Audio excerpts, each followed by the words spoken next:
오늘 말씀은 전도서 말씀이에요. 근데 솔로몬이 뭐라고 얘기하냐면 재물은 하나님의 선물이래요. 이렇게 지금 전하고 있습니다. 그러면 여러분, 하나님은 우리가 이 재물을 선물로 주셨는데 어떻게 대하기를 원하시고 이 재물을 어떻게 대하면 안 되는지도 알려주셨다는 것입니다.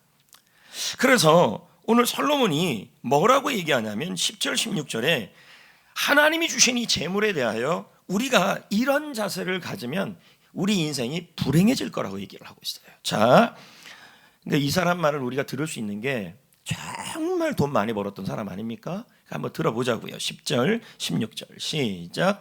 은을 사랑하는 자는 은으로 만족하지 못하고 풍요를 사랑하는 자는 소득으로 만족하지 아니하나니 이것도 헛되도다. 그러면서 16절의 결론은 이것도 큰 불행이라 라고 말하고 있습니다. 그러니까 돈을 어떻게 하지 말라고 지금 얘기하고 있습니까? 재물을요?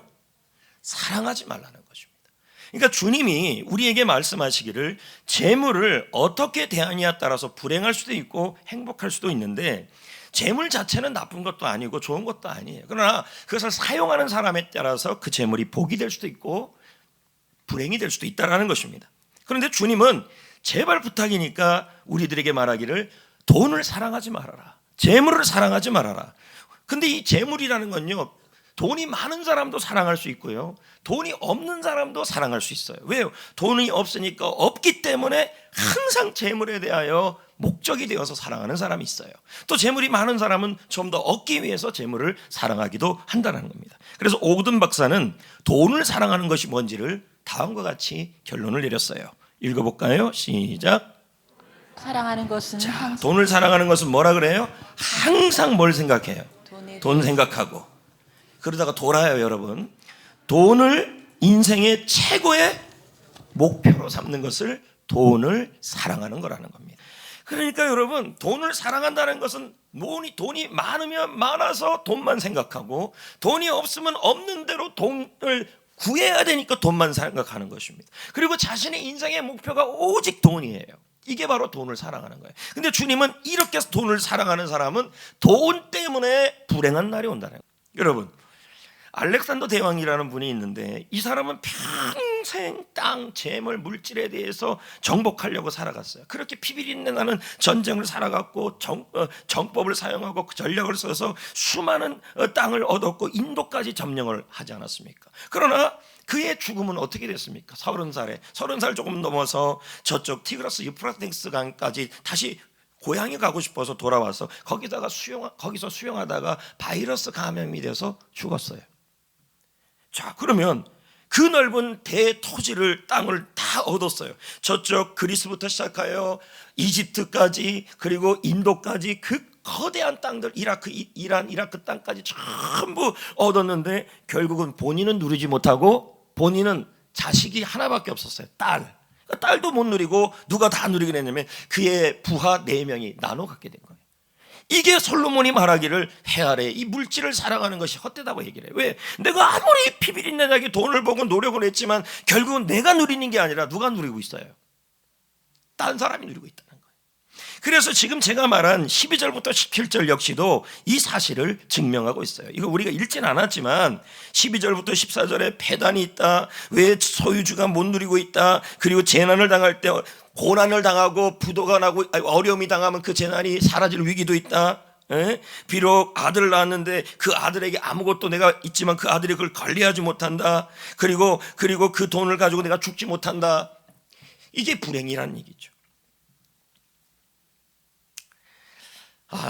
프레이저라는 사람이 쓴 책이 있어요. 그 책 이름이 황금가지예요. 황금가지. 근데 이 책은 소설이 아니에요.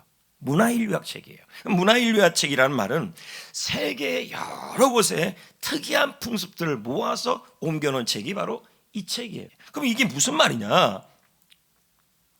황금가지라는 게 뭐냐면 어떤 나무 위에서 기생하는 겨우살이에요. 겨우살이 이렇게 새싹같이 나오는 거예요. 근데 아프리카 한 부족에서 있었던 문화인데 저 황금가지를 꺾어서 이걸 빼앗기지 않고 꼭 갖고 있으면 추장이 될 수 있다고 얘기를 해요. 그리고 추장이 된 이후에는 이걸 또 빼앗기면 어떻게 되냐면 추장이 바뀌어버려요. 그러니까 어떻게 하냐면 추장이 된 이후부터는 어떻게 돼야 돼요? 이 한근가지를 지키기 위해서 잠을 안 자요. 염려를 해요. 그리고 반 미쳐요. 여러분, 잠을 사람이 안 자게 되면 사람이 미쳐요, 안 미쳐요? 미쳐요. 3일만 안 자도 사람이 미쳐요. 여러분, 한근가지 때문에 이 추장은 불행해졌다는 거죠. 이 책이 말하는 핵심은 뭐냐면 사랑하지 말라는 거예요. 재물을 사랑하면 크게 불행해진다는 거예요. 오늘 주님께서 하시는 말씀은 재물에 대한 얘기를 하면서 2023년 우리는 돈 때문에 많은 염려하고 생각을 할 겁니다. 회사에서는 회사대로, 직장에서는 직장대로, 사업은 사업대로, 아이들은 아이들대로 이 돈 문제로 굉장히 고민을 많이 할 겁니다. 이때 우리가 잡아야 될 거 하나가 뭐냐면, 그래서 돈이 없는 상황, 돈이 점점 어려워지는 상황에서 우리가 생각해야 될 것은 뭐냐면 점점 돈 더 벌어야지 하면서 돈을 사랑해진다는 거죠. 오늘 주님은 우리에게 말합니다. 재물은 사랑할 대상이 아니다. 재물을 사랑하면 불행해진다 라고 지금 설명하고 있는 것입니다. 여러분, 하나님이 여러분에게 재물의 복을 주시는 것은 그 재물을 사랑하라고 주는 것이 아닙니다. 하나님은 재물을 뭐라고 말씀하시는지 아십니까? 19절 말씀을 보겠습니다. 재물을 뭐라고 말씀하시는지. 하나님의 선물이라. 물질을 주시는 분은 하나님이시잖아요. 그러므로 여러분, 걱정하지 말고 염려하지 마세요. 성경에 보십시오. 창세기 26장에 뭐라고 나옵니까? 이삭은 흉년 중에서도 하나님이 농사를 지었더니 100배의 복을 주셨다. 사르밧 가부는 비가 오지 않고 흉년이 들어도 그 사르밧 가부 가정에는 엘리야를 통해서 하나님이 축복하셨다. 이런 얘기가 나와요. 눈이 돌아가면 안 돼. 물질 때문에. 오늘 돈 더 벌어야 되니까 나는 예배 안 드릴래. 나는 돈 더 벌어야 되니까 하나님과 멀어질래. 그럼 주인을 인정하지 않는 거죠. 여러분, 하나님은 이런 분이에요. 신명기 8장 16절 읽어볼까요? 그가 제가 순간적으로 서태지와 아이들이 된 것 같았어요. 나나. 자, 시작. 그가 내게 재물 얻는 능력을 주신다. 여러분, 재물은 누가 주시는 거예요? 능력은요? 하나님이 주시는 거예요. 그러므로 여러분, 안 된다 못 된다고 하지 마십시오. 하나님이 여러분 우리에게 재물을 주시고 부욕케 하여 주실 수 있는 분이시란 얘기죠. 아무리 이 시대가 물질로 어려움을 겪는 시대라 할지라도 하나님은 이 물질을 선물로 주실 것이라는 말씀을 하고 있는 거예요. 믿으십니까? 역대상 29장 12절도 말씀합니다. 읽어봅시다. 시작. 부하기가 주께로 말미암고 모든 사람을 크게 하심과 강하게 하심이 주의 손에 있나이다. 여러분에게 물질을 선물로 주시고 재물을 선물로 주시고 할렐루야 축복으로 주실 수 있는 분이 하나님이시라는 거예요. 그러므로 물질은 내가 열심히 하고 안 하고 해서 생기는 게 아니라 하나님이 물질의 은혜를 주셔야 된다는 얘기예요. 오늘 이 땅 가운데 올해 2023년에 여러분의 사업, 여러분의 직장, 그리고 여러분이 돈과 관련된 모든 일 속에 하나님이 재물 얻는 능력을 주시고 부욕케 하신다. 그래 본문 19절에 뭐라 그럽니까? 재물을 주시는 하나님이 어떤 분이래요? 아까 제가 이걸 못 읽었는데요. 본문 19절에 이렇게 말합니다. 본문 19절에 하나님이 재물과 부여를 그에게 주사 능히 누리게 하셨다. 왜 주신대요? 누리기라고. 사랑하라고 하니까 누리라고. 기차 선물을 주셨으면, 장난감 기차 선물을 주셨으면 그거 갖고 뭐 해야 돼요? 응? 그리고 고장나면 버리고 또 사달라 그러고. 누리라고 준 거예요. 근데 우리는 이 재물을 뭐 합니까? 사랑해요. 그래서 누리지 못하고 사용하지 못하고 계속 그 재물 때문에 근심하고 고민하고 하나님과 멀어지고 돈 벌려고 하나님과 멀어지고. 여러분, 우리 하나님은 재물과 부여를 능히 주실 수 있는 분이시며 여러분을 누리게 하려고 선물 주시는 것입니다. 그러므로 이 선물을 받아 누리셔야 합니다. 그러기 위해서 어떻게 해야 될까요? 본문 19절을 다시 한번 읽어봅시다. 어떤 사람에게 시작. 어떤 사람에게든지 하나님이 재물과 부요를 그에게 주사 능히 누리게 하시며 제 몫을 받아 수고함으로. 제 몫을 받아 뭐 하라고요? 수고함으로 누리게 하시는 것은 하나님의 선물이니까 누려야죠. 그리고 부모님은 그냥 주지만 우리 하나님은 재물은 어떤 사람에게 주신다는 거예요? 수고하는 사람에게. 수고라는 말은 뭘까요? 열심히 일하는 사람에게. 하나님은 재물을 주실 때 수고하는 과정을 통해 주신다. 이렇게 되는 것입니다. 그러므로 여러분, 어떤 분은 그럽니다. 예배도 필요 없어, 주일 성수도 필요 없어, 주일날 놀러 가야지. 자, 여러분, 물질은 하나님이 주시는 거예요. 그러니까 일만 열심히 하면 뭐예요? 그건 재물 사랑하는 거예요. 그럼 뭐가 되는데? 불안과 외로움과 공포가 오는 거죠. 여러분, 먼저 하나님을 인정하시고, 물질의 주인은 하나님을 인정하시고, 예배로 인정하시고, 그리고 모든 일을 주님이 일하듯이, 공부도 주님이 일하듯이, 직장일도 주님이 하듯이. 그러니까 여러분, 창세기 2장 15절에 경작하다는 단어가 나와요. 경작. 그 단어가 히브리어로 아바드예요. 그 뜻이 뭔지 아십니까? 반일하는 거예요. 반일. 그 뜻의 첫 번째 의미가 예배하다예요. 그 무슨 말이에요? 두 가지가 되는 거죠. 물질을 벌기 위해, 재물을 누리기 위해 먼저 예배가 무너지면 안 된다. 1번. 두 번째, 모든 일은 예배드리듯이 하라. 직장생활도 예배드리시지. 물질은 하나님 주신 선물임을 알고 예배에 성공하시면서 여러분 열심히 모든 일을 예배하듯이 일을 한다면 하나님께서 그것을 누리게 하시는 선물을 주신다는 얘기가 돼요. 열심히 일해야 된다는 얘기죠. 그래서 여러분, 저는요, 주의 일을 하든 어떤 일을 하든 이런 기도를 하나님께 드려요. 하나님, 저는 부족합니다. 잘하는 게 없습니다. 하지만 맡겨진 일에 최선은 다하겠습니다. 그게 제 마음이에요. 제가 아까 얘기했죠. 아바드. 너희가 이제 경작해야만 소산물을 얻을 수 있을 것이다. 아담과 이브에게 그 얘기를 하죠. 근데 왜 그 아바드라는 단어를 썼잖아요. 이건 노동하다, 수고하다는 단어인데 더 깊이 들어가면 봉사하다, 그리고 예배하다는 의미예요. 제가 얘기했잖아요. 수고만 열심히 해서 돈 벌려고 그러면 그건 돈을 사랑하는 거예요. 그러나 여러분, 예배에 성공하면서 열심히 일을 한다는 것은 이 모든 물질은 하나님이 주셔야 한다는 걸 인정하는 것이고, 그리고 무슨 일을 하든 주님 일을 하듯이 예배하듯이 봉사하고, 예배하듯이 일을 하고, 예배하듯이 공부한다면 하나님이 상을 주신다. 이런 의미도 되는 거죠. 박정열 목사, 조정민 목사는 말합니다. 읽어볼까요? 시작. 내가 할 수 있는 것만 해라. 우리가 할 일은 뭔데요? 예배하고, 또 두 번째는 뭡니까? 무슨 일을 하든지 다 주님 일을 하든지 하라. 그러면 나머지는 하나님이 하신다. 내가 한다. 그 다음 또 조정민 목사는 이렇게 말해요. 읽어봅시다. 시작. 뜻대로 되는 것이 하나도 없을지라도 노력은 할 수 있다. 그리고 그 순간 씨앗은 반드시 뿌려진다. 뭘 하라는 거예요? 지금 여러분 2023년 흉년이고 기근이고 뜻대로 되는 게 하나도 없어요. 그런데 우리는 그건 해야 된다는 거예요. 그래도 열심히 모든 일을 주께 하듯 예배하듯이 직장생활하고 가정생활하고 그리고 사업을 하고 그렇게 하라는 것입니다. 아멘. 그렇게 하는 것이 바로 우리가 해야 될 일이라는 거예요. 그럴 때 하나님이 그 사람에게 선물을 준다는 얘기죠. 한 가지 더 중요한 것은 수고를 하되 뭐가 필요하냐면 기도가 필요합니다. 왜 그렇습니까? 우리가 땀만 흘리면 세상 사람과 다를 게 하나도 없어요. 똑같아요. 땀만 흘리고, 땀 흘려서 직장 생활하고 돈 많이 벌어, 이렇게 되면 뭐가 되냐면 재물의 주인이 하나님을 인정하지 않고 돈을 사랑하는 것입니다. 똑같아요. 그래서 허무만 남고 불행해지는 거예요. 근데 거기에 뭐가 필요하냐면 하나님의 은혜가 필요해요. 열심히 해도 하나님이 도와줌이 필요해요. 하나님이 주신 선물이 필요해요. 그래서 기도가 가장 먼저 있어야 돼요. 그래서 강원도 태백 예수원에 가면 이런 말이 있어요. 기도가 노동이다. 노동이 기도이다. 무슨 말입니까? 노동은 기도보다 앞에 가면 안 된다, 이 뜻이에요.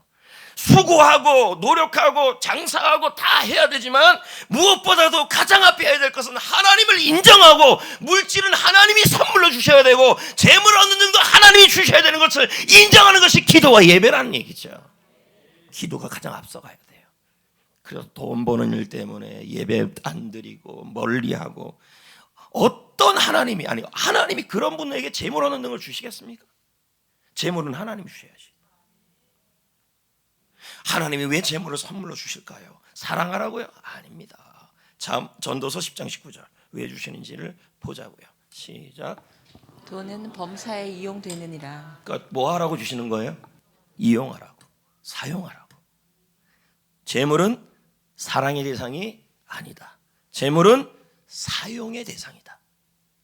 하나님은 하나님이 우리에게 재물을 주시는 것은 그 재물 갖고 사랑해서 근심해서 염려해서 잃어버릴까 전전긍긍해서 그렇게 하려고 준 게 아니라 재물을 통해서 누리고 누리고 사용하라고 주신 것이라는 것입니다. 근데 우리는 재물 때문에 너무 힘들어요. 그래서 하나님도 인정하지 않고, 예를 든다면 주일날 돈 벌어 가야 되는데요, 주일날 공부하러 가야 되는데요. 자, 이러면 뭐예요? 지혜와 재물을 주신 하나님은 인정하지 않는 거죠. 주님이 그 사람에게 재물의 능력을 줄 이유가 없죠. 같은 노력이라도요, 주님이 도와주시면 플러스 알파가 되는 거죠. 아멘. 왜 재물을 어떻게 사용해야 될까요? 13장 5절 히브리서 첫 번째 나옵니다. 자, 뭐라고 그래요? 또 계속 나와요. 돈을 사랑하지 말고 하나님께서 나에게 주신 것에 대하여 뭐하라? 감사하라, 이 뜻이에요. 많으면 많은 대로 감사하고 적으면 적은 대로 감사하면서 뭐라는 거예요? 사랑하지 말고 열심히 수고하고 노력하고 기도하라, 이 뜻이에요. 그러면서 꽤 뜬금없이 이 말이 나와요. 그가 친히 말씀하시기를 내가 결코 너를 버리지 아니하고 너를 떠나지 않겠다. 지금 왜 이 얘기가 튀어나와요? 무슨 의미입니까? 돈은 나를 배신할 수 있고 돈은 나를 떠날 수 있다. 그러니 돈은 사랑하지 말아라. 사랑하면 배신한다, 돈이. 그러나 감사하는 삶을 살고 하나님을 안 떠난다. 그러니 하나님께 인정을 받아라. 하나님이 물질의 선물이다. 이렇게 얘기하는 거죠. 돈 버는 것 때문에 여러분 하나님과 멀어지지 말아요. 재물은 하나님의 선물이에요. 여러분이 뭐 하라고 주시는 거예요? 감사하라고. 많든 적든 감사할 때 하나님이 일하시죠. 나는 왜 이거밖에 안 돼요? 이거밖에 안 되는 게 아니라 그거밖에 가지고도 자족하고 감사할 때 하나님이 그 사람에게 더 주시는 거예요. 감사할 때 감사할 일을 주시죠. 미국에서 성공한 사람들 100명을 이상으로 조사했어요. 이분들의 특징이 뭐냐? 하나같이 뭐냐면 감사였어요. 여러분, 재물은 지금 열심히 일해서 뭐 봉급을 받고 사례금을 받고 물질을 얻고, 근데 또 열심히 하는데 이익이 좀 들라고 나한테 있는 것은 마이너스입니다. 뭐 이렇게 하더라도요, 어떻든 뭐냐면 먼저 우리가 해야 될 일은 감사하는 거예요. 반드시 책임져요. 그리고 누리라고 주셨으니까, 여러분 누리라고 주셨으니까 여러분이 하나님께서 재물을 선물로 좀 주실 때는 뭐예요? 여행도 좀 가고 누려야죠. 근데 매일 가라는 얘기는 아니에요. 이건요, 집도 사고 집을 몇백 채나 사라는 얘기가 아니에요. 제가 책에서 본 이야기인데요, 재정적으로 힘든 분이 이제 목사님을 찾아왔어요. 그래서 목사님께 물었어요. 목사님, 나는 목사님을 보니까 그렇게 부자 같지도 않은데 목사님은 왜 이렇게 맨날 넉넉해요? 그렇게 묻는 거예요. 근데 왜 저는 맨날 이렇게 공급함이 없어요, 하나님의? 그랬더니 목사님이 이런 말을 해요. 하나님이 공급하고 싶은 삶을 사세요. 하나님이 공급해주고 선물을 주고 싶은 삶을 사세요. 이렇게 얘기를 한 것이죠. 여러분, 불평하는 사람에게 하나님이 주겠습니까? 예? 아니면 감사하는 사람에게 주겠습니까? 많든 적든. 그리고 흥청망청 쓰는 사람에게 주시겠습니까? 검소한 사람에게 주시겠습니까? 절약하는 사람에게. 세계적인 백만장자들이 한결같이 어떤 특징을 갖고 있는지 아십니까? 검소해요. 빌 게이츠 보십시오. 귀한 손님을 만날 때만 양복 입죠. 그 외에는 거의 청바지예요.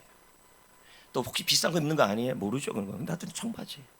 그 다음에 여러분, 세계적인 가구 업체인 이케아 그룹의 창업주 잉그바리 캄프라드, 나도 처음 들어보는 이름이니까, 이 사람이 뭡니까? 항상 청바지하고 쇠타만 입어요. 여러분, 재물은 이분들은 하나같이 뭐냐면 검소했다는 겁니다. 저는 이 말도 일리가 있다고 생각해요. 그러므로 여러분, 하나님의 재물은 내게 아니라 하나님의 선물이니까 감사하시고, 있으면 있는 대로, 적으면 적은 대로, 밥을 먹을 수 있으면 먹은 대로, 내가 먹지 못하고 굶는다면 죽으면 천국이야 하면서 감사하면서, 그렇게 감사하고 절약하면서 검소하게 살아가는 것이 바로 내게 아니라 하나님의 것이니까 아낄 줄 알아야 된다. 혹시 외식 많이 하는 분들 좀 줄이십시오. 그냥 통닭을 매일 시켜보는 분들 큰일 납니다. 살만 찝니다, 저같이요. 목사님은 그럼 통닭 많이 먹어서 그래요? 안 먹어요. 때도 쪄요. 나도 몰라요. 됐어요? 여러분, 재물은 하나님의 선물이에요. 하나님께서 그 선물을 누구에게 줍니까? 하나님이 재물을 주시는 분은 하나님이십니다. 그러므로 모든 삶에서 하나님을 인정하셔야 돼요. 기도하시고 예배에 성공하시고, 그리고 모든 일을 주님의 일을 하듯이, 공부도 주님이 하듯이, 회사도 주님을 하듯이 열심히 수고하시면 하나님이 그 사람에게 재물의 은혜를 주실 거라는 겁니다. 그리고 감사하시고 검소하시고. 아멘. 세 번째, 마지막은 뭡니까? 6장 18절 전도서, 잠언, 아니 디모데 전서, 전자가 들어가서 그래요. 시작. 선을 행하고 또 선한 사업을 많이 하고 나누어 주기를 좋아하며 너그러운 자가 되게 하라. 하나님이 재물을 우리에게 주시는 이유가 뭐라는 거예요? 이웃을 섬기기 위해서 사용하라고. 나도 쓰고요, 여러분도 쓰고, 여러분이 필요한 데 쓰고, 여행도 가고. 근데 여행을 막 한 60일씩 가라 그런 의미가 아니라니까요. 적당할 때 한두 번씩 가는데, 휴가도 가는데, 궁극적으로는 이 재물을 주시는 것은 이웃을 위하여, 복음을 위하여 사용하라고 주시는 거예요. 할렐루야. 하나님이 선물을 막, 하나님이 재물의 선물을 하나님이 막 부어줬으면 좋겠습니다. 그러려면 여러분, 하나님이 채워주고 싶은 근거가 있어야 돼요. 아무나 채우지 않아요. 그래서 김남국 목사님의 그 돈에 대한 책을 제가 읽어보니까 이런 내용이 있어요. 나눔은 주님이 나에게 다시 채워줄 근거를 만든다. 돈을 사용하라는 얘기죠. 그러니까 너무 아끼고 뭐 구두쇠같이 스크래치 되고, 그러면서 자기도 누리지 못하고, 이거만큼 불행한 사람이 어디 있습니까? 하나님이 재물을 사랑하는 게 아니라 사용하라는 거예요. 나를 위해, 이웃을 위해, 복음을 위해 사용할 때 그것이 뭐가 된다는 거예요? 주님이 채워줄 수 있는 근거가 된다는 거예요. 계속 제가 읽어보겠습니다. 나에게 주신 돈을 다 나를 위해서만 쓰면 하나님이 계속해서 축복할 이유가 없다. 그런데 그것을 나누며 하나님이 얘를 채워주면 얘가 통로가 되는구나 해서 계속 공급해 주신다. 나의 물질에 하나님이 나에게 채워줄 근거를 마련해라. 그 근거가 바로 나눔이다. 아멘. 성도 여러분, 아낀다고 부자 되는 거 아닙니다. 예? 아끼다가 뭐 됩니다. 여러분, 하나님이 선물로 주고 싶은 사람이 되셔야죠. 예? 그러려면 먼저 예배 잘 드리고, 기도 열심히 하고, 선물을 주신 하나님께 인정받으시고, 그리고 나를 위해서도 누리시고, 그러다가 매일 누리지 말고 치팅데이에 한 달에 한 번 정도 갖고, 그리고 물질을 복음을 위해 사용하자는 거죠. 교회를 위해 사용하자는 거죠. 잠언 11장 24절, 마태복음 19장 21절 읽어볼까요? 흩어 구제하여도 더 부하게 되는 일이 있는데 과도하게 아껴도 가난하게 될 뿐이라. 왜? 하나님이 은혜를 주지 않으면 가난해지는 겁니다. 마태복음 19장 21절도 읽어볼까요? 시작. 예수께서 이르시되 내가 온전하고자 할진대 가서 내 소유를 팔아 가난한 사람들에게 주라. 그리하면 하늘에서 보화가 내게 있으리니 그리고 와서 나를 따르라. 이렇게 얘기합니다. 여러분, 물질은 하나님 나라를 위해서 사용하면 하늘 통장에 쌓이고 상급이 될 줄 믿습니다. 김남국 목사님의 말씀을 다시 한번 얘기합니다. 하늘 통장의 좋은 점은 원금보다 이자가 어마어마하게 많다는 점이다. 요즘 여러분 돈을 빌린 사람들은 살기 힘들지만요, 돈을 빌리지 않고 은행에 많이 넣은 사람들은 금리가 올라가서 이자가 팍팍 올라간다 그럽니다. 그러나 여러분, 그 이자보다 하늘나라의 통장은 어마어마한 이자가 붙는다. 그렇게 말씀하고 있는 것입니다. 부도도 나지 않고 사라지도 않다. 그러므로 하나님께서 물질을 주셨다면 하늘에 쌓으라고 내게 주신 기회임을 기억하자. 여러분, 하나님이 복 줄 수 있는 근거를 만드십시다. 근거.